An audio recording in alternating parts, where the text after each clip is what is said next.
a Ghanatube so ebuzia for modofo slow mesan so emamo akwa ababiom matna CD na ewie insem ahodo enkoso ewo oman Ghana na entempara no mentwentwen so emfama mo no yebeka kotie insem ahodo bi a ekoso ewo oman Ghana. Government has directed the Minister for Transport to engage with shipping lines over what it describes as unfair administrative charges imposed on freight forwarders. Now, speaking during an interaction with the leadership of the Ghana Institute of Freight Forwarders, President Mahama said no fees or charges should be imposed without parliamentary approval. He said this situation must be rectified immediately, and he says the Attorney General and the Minister for Transport have been tasked to ensure that all such charges are presented to Parliament for approval before implementation. We'll hear from the President shortly, but first here is the President of the Ghana Institute of Freight Forwarders, Stephen Ajokacha, raising concerns about what he describes as unjustified charges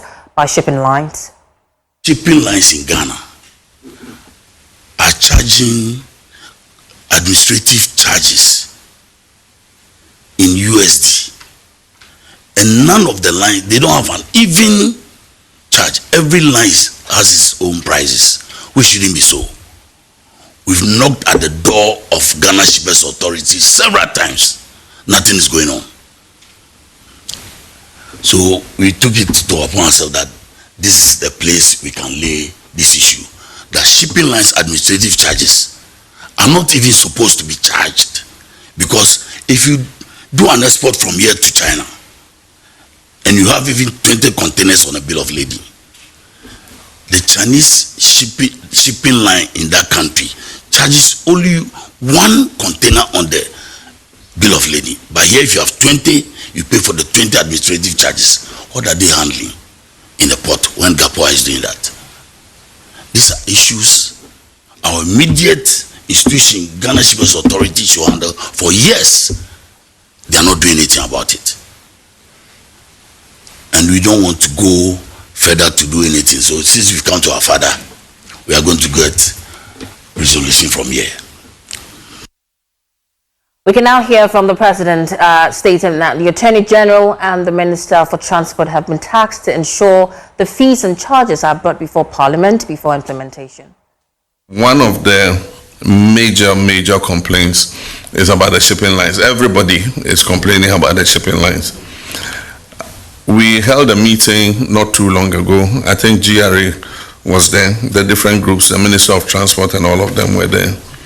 And we cannot understand that, like he said, you charge an administrative charge for processing my container.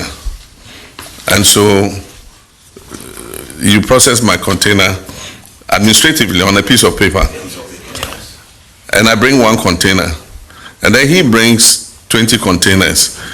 The same paper is the same administrative. Why would you don't do it one paper for every container? The paper just says 20 containers. This one says one container. By the time you spend in administering those containers, it's the same. So why charge for each one? And the thing is, when I inquired, they don't do that in Lomé. They don't do that in any other port, only in Ghana.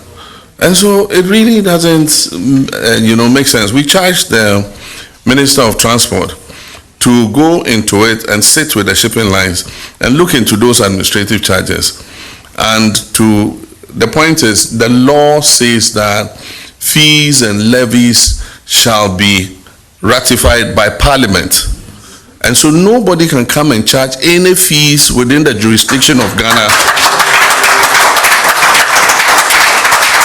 Because we consulted the Attorney General, and you cannot charge any fee or levy within the territories of Ghana without parliamentary approval. And so that must be rectified as soon as possible. And so we charged the Minister of Transport and the Attorney General to make sure that those fees are brought to Parliament for approval before they can charge those fees. We also are working with GAPOA to see how the port infrastructure can be improved, especially in respect of the road network. because you go take your container and the road is so bad from the ports up to the Tema interchange. And so there's a need to improve the roads. Now, the president also disclosed that Cabinet has approved the mid-year budget review to be presented to Parliament on the 24th of July, indicating that the numbers look good. He says that inflation is on the decline and many economic indicators are showing positive signs. We are continuing to work in order to stabilize the economy. It is responding quite well. The minister is going to present the half-year report on 24th of July, the mid-year review, and he got cabinet approval for it yesterday, and he gave the cabinet a preliminary look at what the numbers are, and the numbers are good. Inflation is coming down, the primary balance and all the things those economists say are looking positive. So I think it's good news for all of us, you know, because once the economy is back on the path of growth, it permeates to every sector, and every sector benefits from it.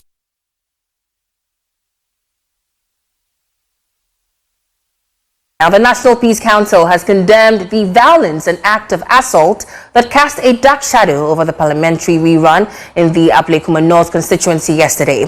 The rerun necessitated by unresolved disputes stemming from the fiercely contested December 2024 general elections took place across 19 polling stations and was unfortunately characterized by significant tension and alarming incident. In a statement released after the polls closed, the Peace Council expressed grave concern over reports of physical attacks targeting not only journalists, but also a former Minister of State. Michael Ashali brings us a full account of the day's disturbing scenes.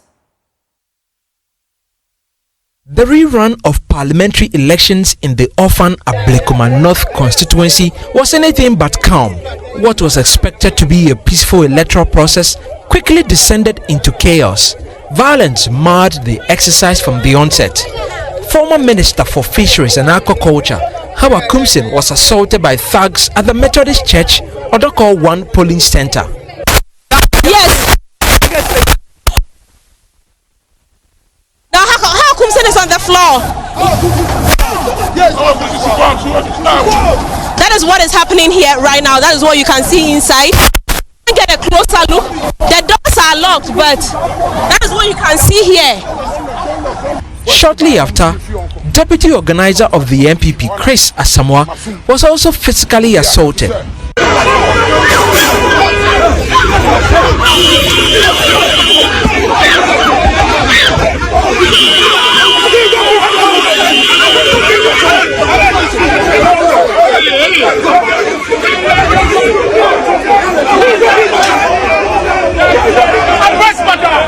Journalists were not spared.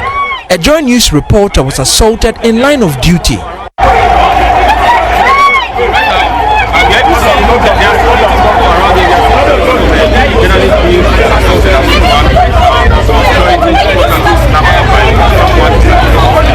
A reporter from GH1 TV was also attacked, while another from ATV was left gasping for air after pepper spray filled the polling area.